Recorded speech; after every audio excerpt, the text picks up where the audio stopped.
voit les complications économiques, les complications sociales, les incertitudes politiques ont un impact direct sur notre santé. Gardez le moral, résister, des temps durs arrivent, et il faudra faire preuve de bon sens et de beaucoup de sagesse pour surmonter les épreuves à venir. Je suis parmi les rares voix médiatiques en Algérie qui s'interrogent et qui posent des questions ou là qui questionnent les relations algéro-russes et leurs évolutions, leurs changements. Et on m'a jamais pris au sérieux. À chaque fois que je dis, depuis 2023, j'ai fait pas mal d'émissions pour dire, qu'il se passe quelque chose de louche dans les relations entre l'Algérie et la Russie. Et j'ai expliqué que l'Algérie est en train de perdre son amitié et est en train de perdre son partenariat stratégique avec la Russie, qui est l'une des grandes puissances de ce monde et l'un des pôles de décision les plus stratégiques de la planète. J'ai expliqué comment, janvier 2024, comment la Turquie et la Russie ont changé de politique à l'égard de l'Algérie et que cette amitié à l'égard de l'Algérie n'est plus forte, n'est plus déterminante et que maintenant la Russie milite dans d'autres zones géopolitiques comme au Sahel en faveur d'intérêts qui sont ou en faveur de forces politiques ou la géopolitique qui sont totalement hostile à l'Algérie.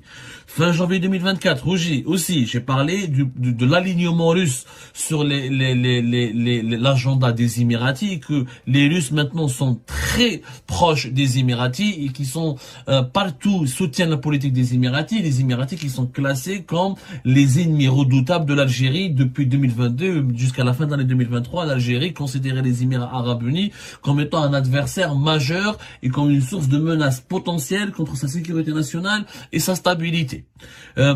Justement, le 27 janvier 2024, j'ai toujours dit que il n'est pas normal que la Russie a tourné le dos au régime algérien et que la Russie aujourd'hui s'affiche davantage avec l'Égypte, avec les Émirats, avec l'Arabie Saoudite et que clairement, on a l'impression que les Russes boudent l'Algérie.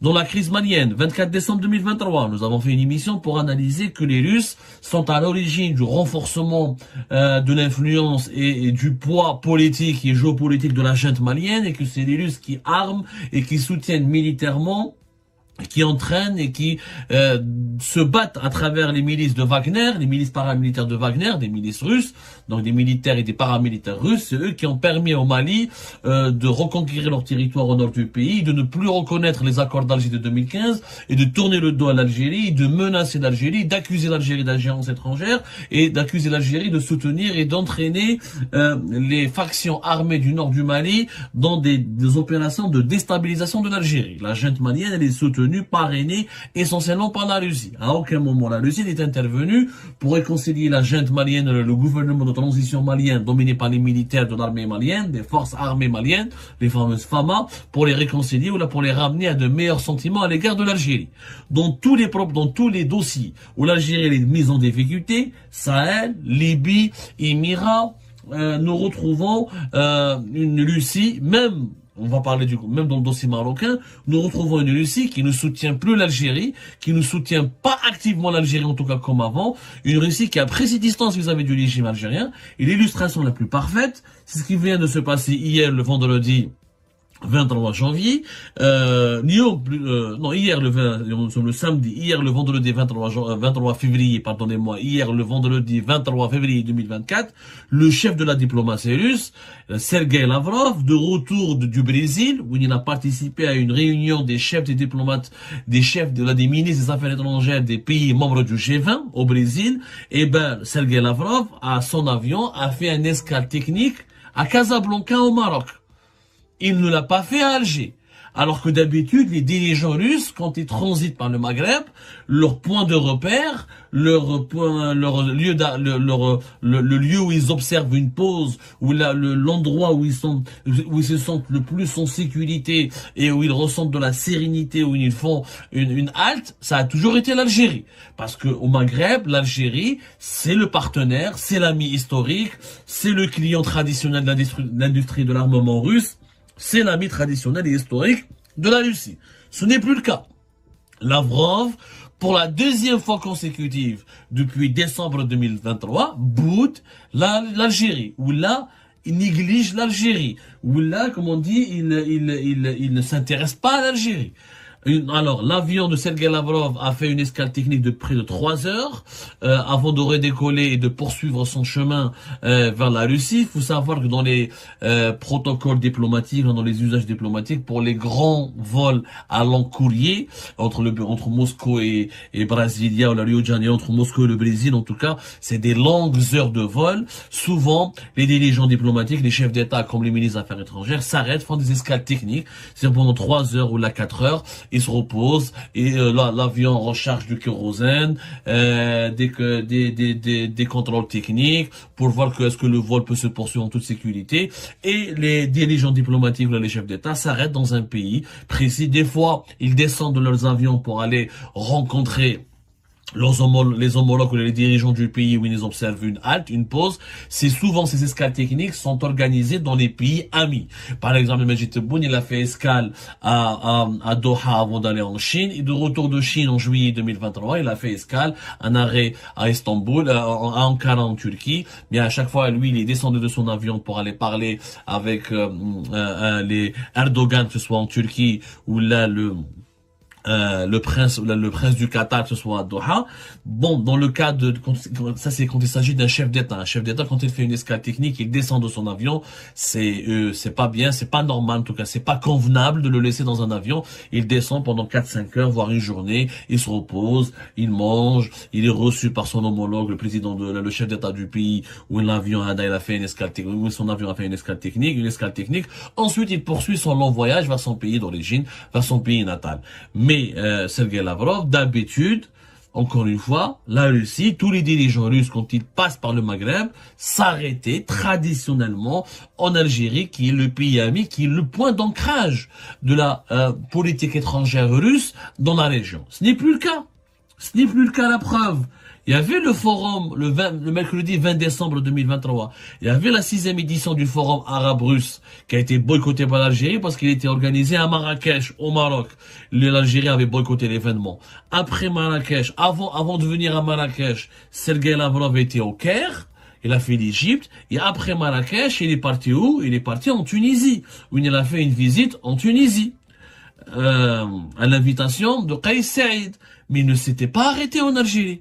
Et c'était l'une des rares fois où un chef de la diplomatie russe, en l'occurrence Sergei Lavrov, qui est un personnage parmi les personnages russes les plus connus dans le monde, et qui est un personnage qualifié d'inamovible, ça fait plusieurs années qu'il est ministre des Affaires étrangères en Russie.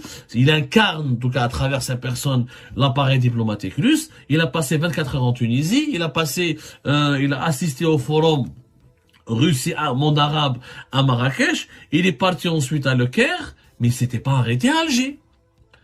C'était fortement significatif. Ce n'était pas fortuit à Jema'a. C'était la première fois que là, il n'y a pas un contact, ou là une visite, ou là un arrêt, ou là une halte, ou là une pause d'un dirigeant, d'un chef de la diplomatie russe en Algérie. Je rappelle que Sergei Lavrov n'est plus revenu en Algérie depuis le mois de mai 2022. C'est quand même étrange. C'est quand même vraiment étrange. Qu'est-ce qui se passe entre l'Algérie et la Russie?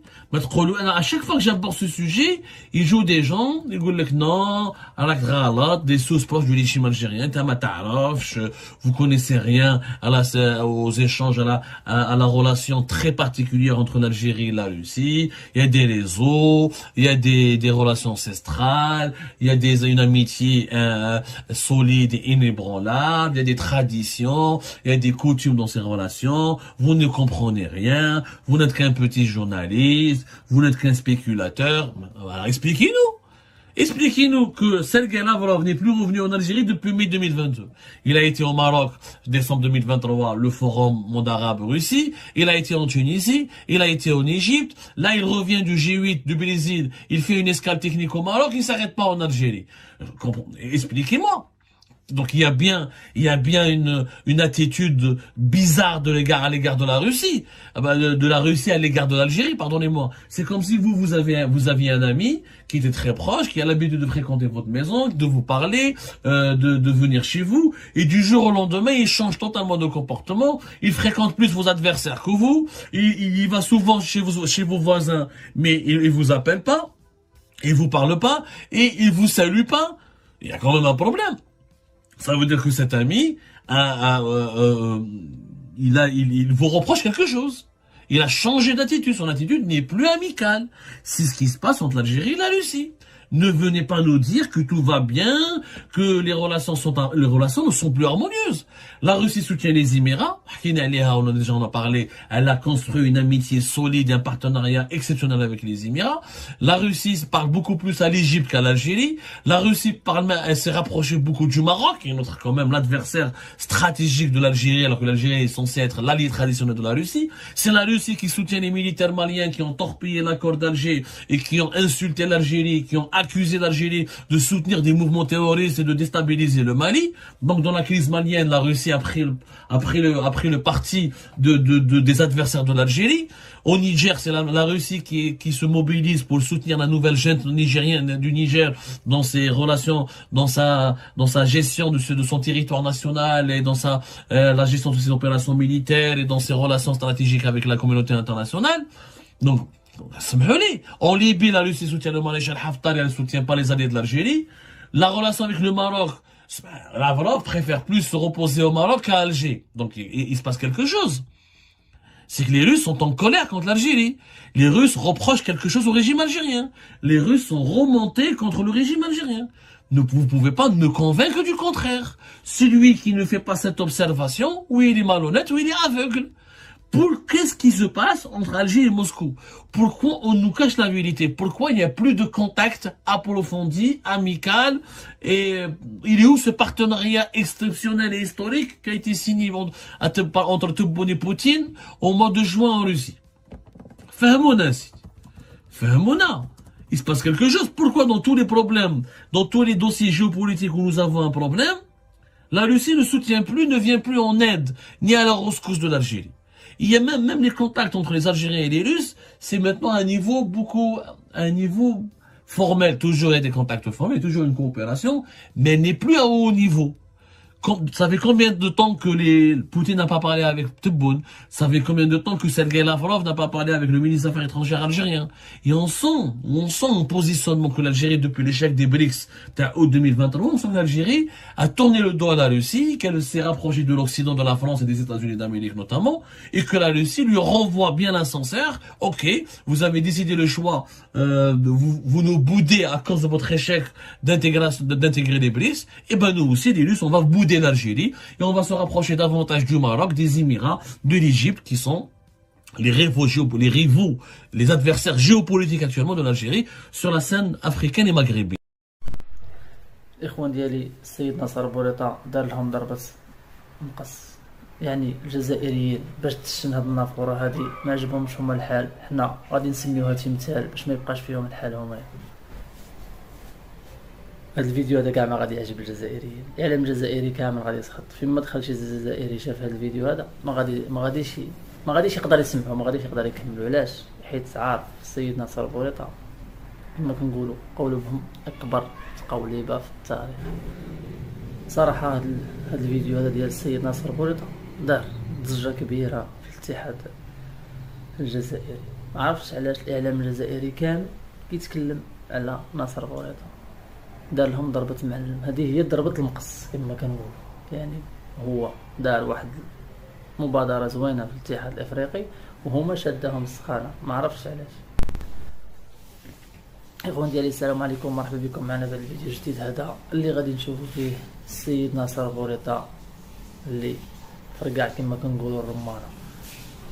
تيمثال اللي هدا الاتحاد الافريقي بالزليج اللي هو زليج طبيعي واصيلي 100% مغربي 100%. يعني الاعلام الكرغولي ما عجبوش هاد الشيء هذا. علاش؟ الله اعلم. لا ضركم شي حاجه انتم سيروا شوفوا شي طبيب يداويكم ولا شي حاجه.